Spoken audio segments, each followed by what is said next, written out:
नमस्कार दोस्तों। आप फिल्म में कोई सारे रोबोट्स को देखा होगा।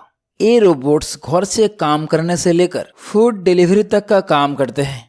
अगर पिज्जा ऑर्डर करने पर आपके घर पर कोई डिलीवरी बॉय नहीं बल्कि एक रोबोट डिलीवरी करने पहुंचे तो कैसा एक्सपीरियंस महसूस होगा। आमतौर पर घर में खाना डिलीवरी करने के लिए डिलीवरी बॉय रखे जाते हैं, लेकिन अब इसके लिए भी टेक्नोलॉजी का इस्तेमाल होने लगा है। ये बात आप कल्पना नहीं रही बल्कि हकीकत हो चुकी है। हाल ही में 2 फूड डिलीवरी कंपनी ने रोबोट्स की मदद से फूड डिलीवरी करना शुरू किया है। दोस्तों, पहले आपको बता दें, फूड डिलीवरी कंपनी की कोई खुद का रोबोट्स नहीं है। पिज्जा हट कंपनी ने कनाडा में इसका ट्रायल किया है। इसके लिए पिज्जा हट ने शार्प रोबोटिक्स कंपनी के साथ पार्टनरशिप की और 2 हफ्तों तक डोर टू डोर डिलीवरी शुरू की।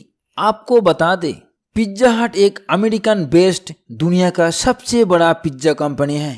शार्प रोबोटिक्स एक यूएस बेस्ड कंपनी है जो कि लोगों को डोर टू डोर डिलीवरी कर सकता है। अगर कोई रोबोट्स द्वारा पिज्जा की डिलीवरी चाहता है तो वो कंपनी के ऐप से पिज्जा ऑर्डर करने वक्त रोबोटिक डिलीवरी के ऑप्शन को चुन सकता है।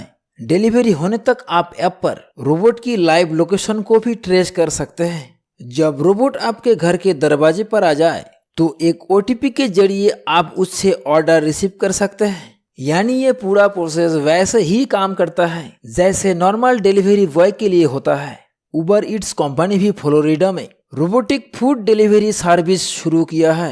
उबर ईट्स एक US based online food delivery company है जो कि 2014 में उबर द्वारा लॉन्च किया गया।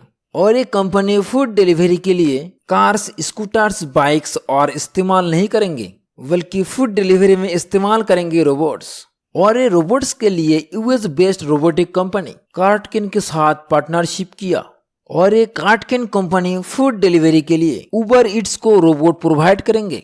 अगले कुछ सालों में ऑनलाइन शॉपिंग और प्रोडक्ट डिलीवरी का पूरा एक्सपीरियंस बदल जाएगा। आपके घर तक कोई इंसान नहीं बल्कि रोबोट्स डिलीवरी करेंगे। दोस्तों, आपको क्या लगता है, इंडिया में रोबोटिक डिलीवरी हो पाएगा? कमेंट में जरूर बताएं। फिर मिलते हैं और एक दिलचस्प वीडियो के साथ। तब तक के लिए goodbye. Thanks for watching.